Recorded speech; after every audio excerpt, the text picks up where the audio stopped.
Hello friends and modelers, in today's video we'll make a deep dive in the world of one of the most important and essential modeling tools. High performance dual action airbrushes, air compressors, basic and advanced practicing, useful tips, cleaning and maintenance. Most of the paint work in a scale model or a diorama is done by using an airbrush.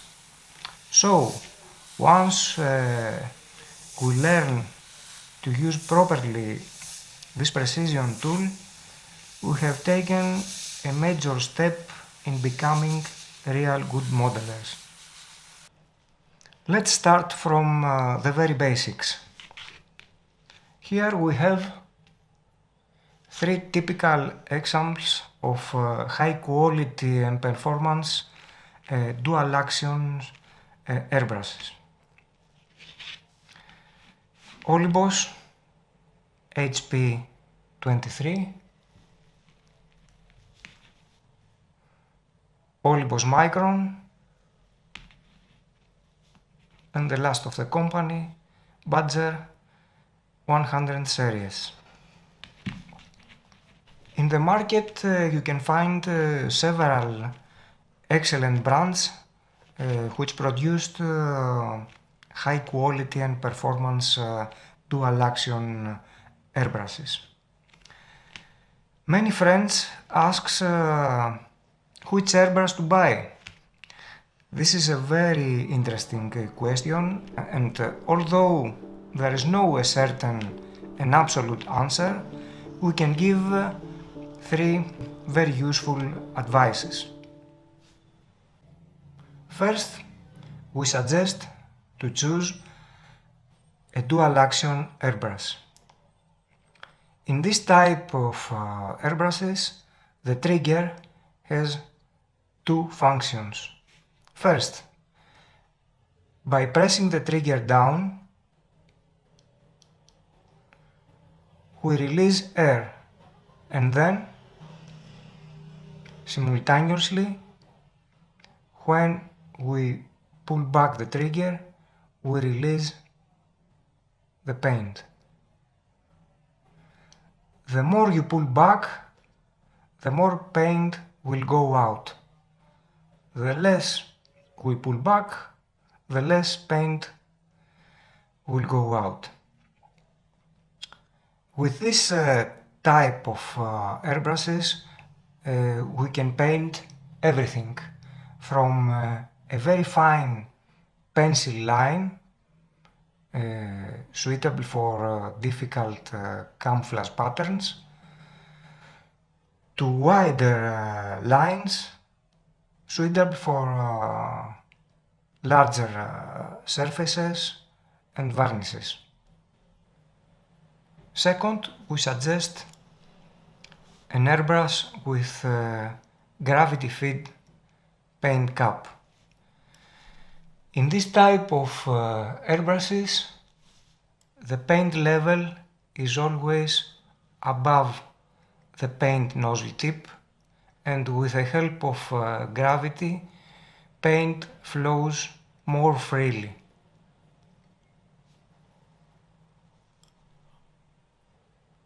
And the last suggestion is to choose an airbrush that fits perfectly in your hand. It's very important to feel comfortable with this precision tool, just like holding a pen.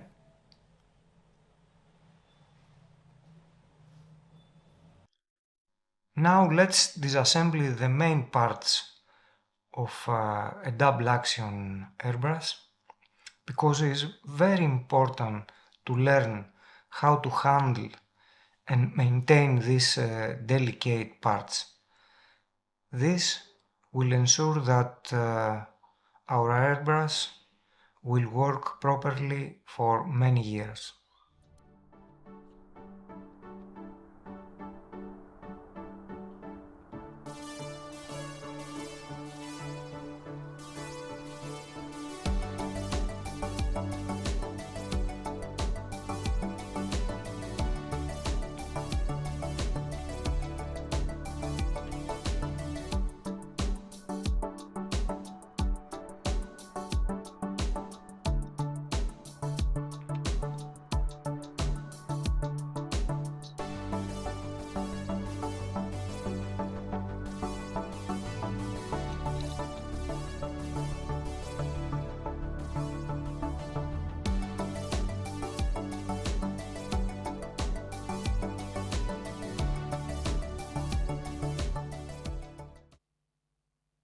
The most delicate part is undoubtedly the needle and the nozzle paint tip.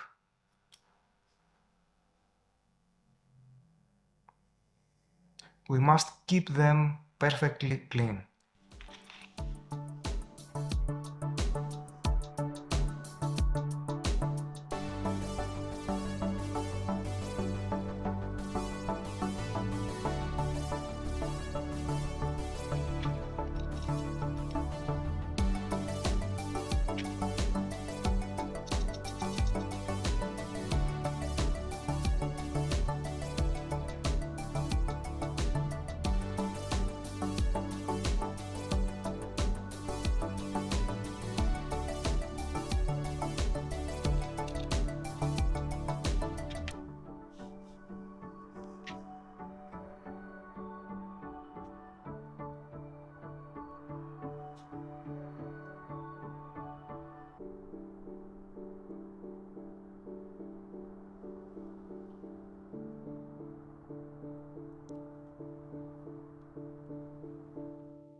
A very essential piece in our airbrushing set is the air compressor. Here we have a typical example of a high quality air compressor specially designed for airbrushing by Eolo. This type of air compressors consists of four main parts. The first is the electric motor, the electric compressor, which is similar to a refrigerator compressor. This type of motors produce very low noise while operating, and this is very important. The second part is the air tank. In this compressor, the air tank has a capacity of about 4 liters. The third part is the main air pressure controller. This device controls the air pressure in the air tank. When the air pressure reaches a specific level, the controller stops the motor and restarts it when the pressure is low. And the fourth and the last part is the air filter regulator. With this device we can set the air pressure from the compressor to our airbrush. And the filter ensures that the air will be completely clean and dry. The normal airbrushing air pressure levels are between 20 and 40 psi's.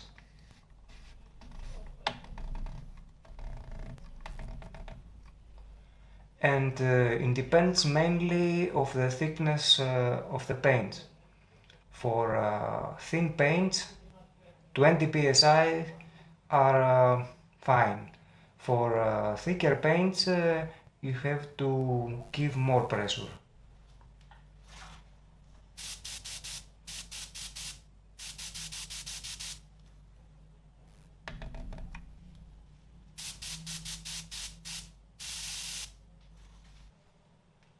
Air supply hose with a quick joint connector for fast and easy airbrush changing.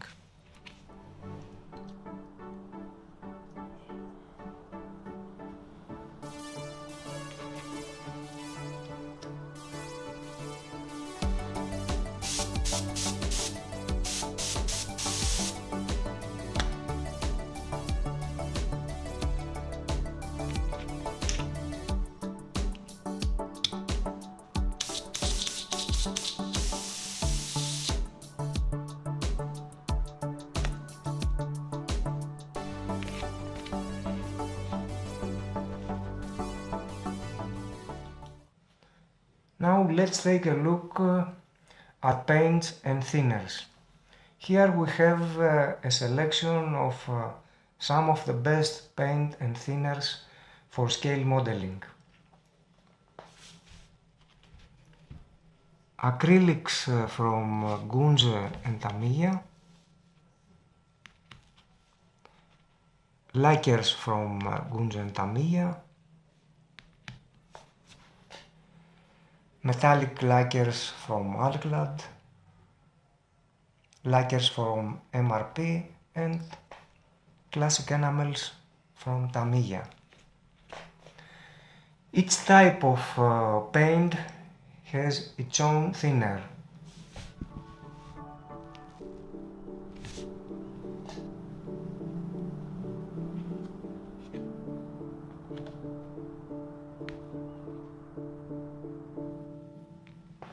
But you can also use aftermarket thinners such as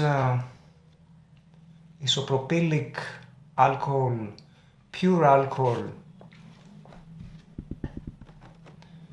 and glass cleaner, which is suitable for acrylics,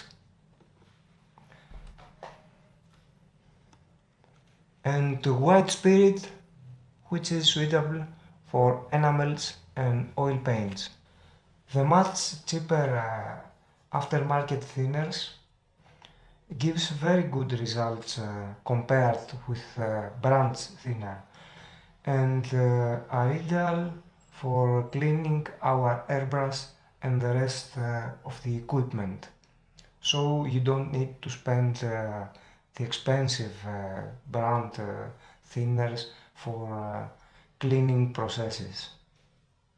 And a very useful tip: we can use the thinners with these small plastic bottles. This type of bottles have a small nozzle which is actually an eyedropper, and are very practical because you don't need to use an extra eyedropper.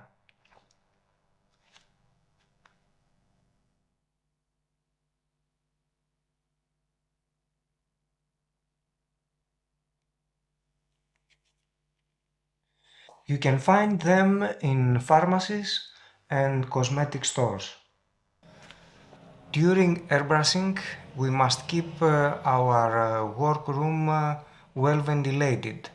In many occasions, it's very helpful to wear a protective mask, especially when we are using lacquer or metallic paints, because they are extremely harmful. Here we have two examples of protective masks. The first one is an excellent semi-professional protective mask which costs about 75 euros. And the second one is a simple but very effective and cheap mask which costs about 5 euros. To enhance ventilation, we can use a spray booth, a specialized ventilation device for medium and small size paint projects, which prevents paint particles from spreading into our work space. It's very efficient, but you need more space to place it, and somehow is making difficult our movements. Now let's start our practicing first on a drawing book. We'll use a dark brown color from Mr. Color series, thinned with leveling thinner. The thinning ratio is about 7 parts of thinner and 3 parts of color. This thinning ratio is suitable for fine lines and difficult camouflage patterns. We set the air pressure at about 28 psi. And a small and very useful tip. We suggest to remove the needle protector because this part collects paint and sometimes spit it on the surface. To avoid this, it's better to remove this part, but you have to be very careful with the uncovered needle. And it's very easy to clean it during airbrushing by using a small brush. We suggest to prepare the exact quantity of paint that you need, and the rest you can keep it in a bottle, but no more than a few days. For small quantities you can use a finger cup like this, which is very practical.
This is the final result of our basic practicing.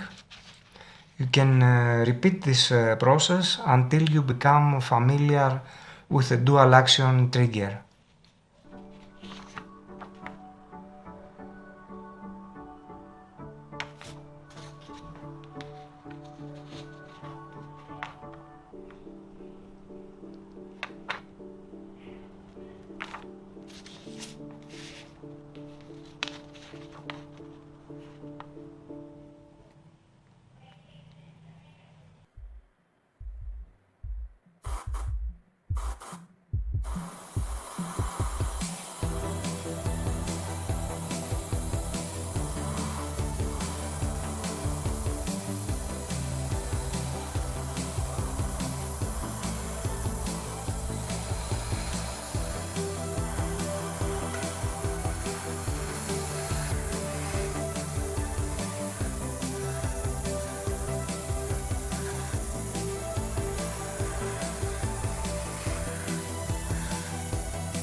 The cleaning process is very important to keep our airbrush in perfect condition. A careful cleaning ensures that in our next airbrushing we'll get the best performance. The first thing we do after airbrushing is to fill the color cap with thinner and clean the side walls with a brush.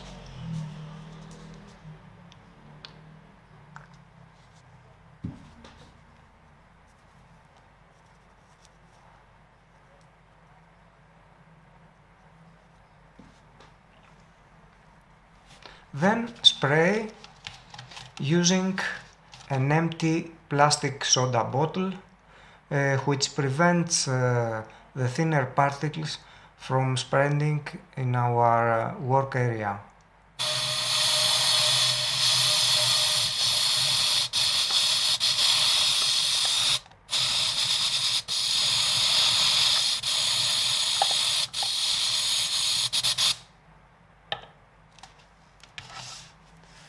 Repeat this process until thinner comes out completely clean.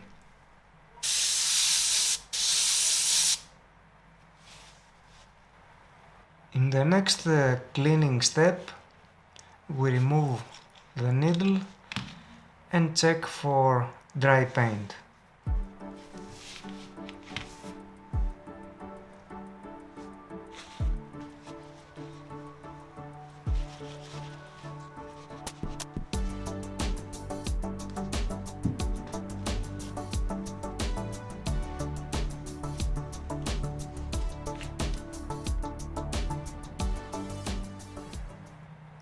From time to time it is necessary to remove the front parts for inspection and cleaning.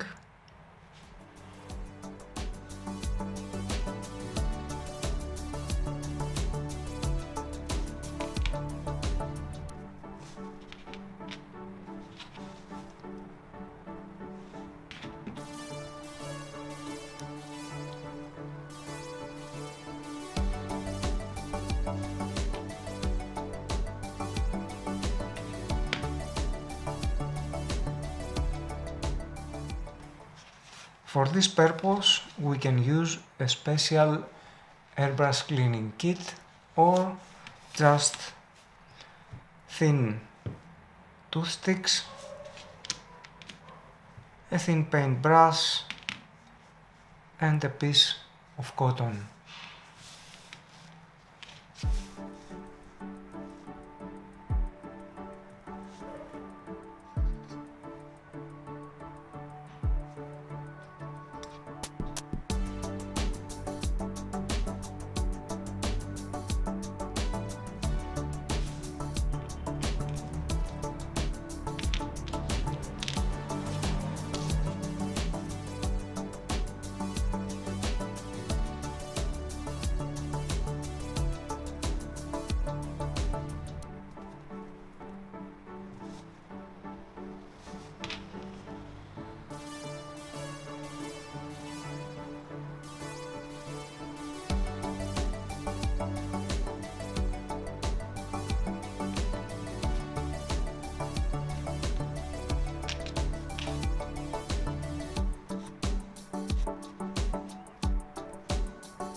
Before we'll put back in place the needle and paint tip, we can use a special grease for the middle section of the needle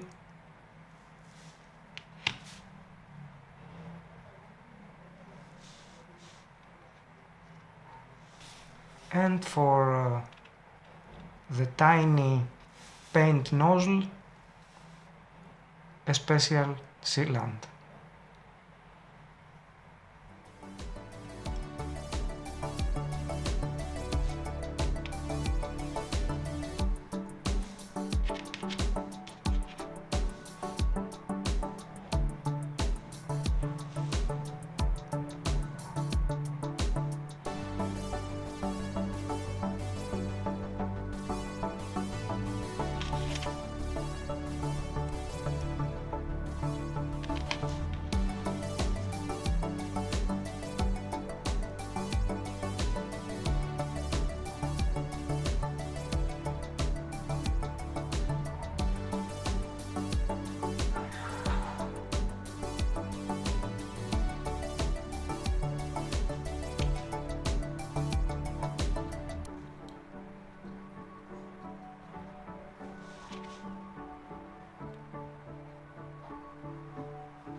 Now our airbrush is perfectly clean for our next airbrushing.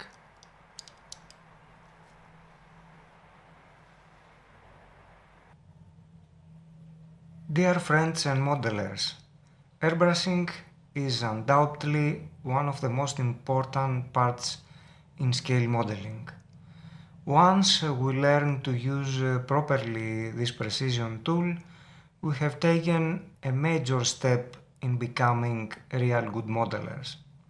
And there is no secrets to achieve this except two things: patience and practice. Thank you very much for watching, and we hope to see you in our next video.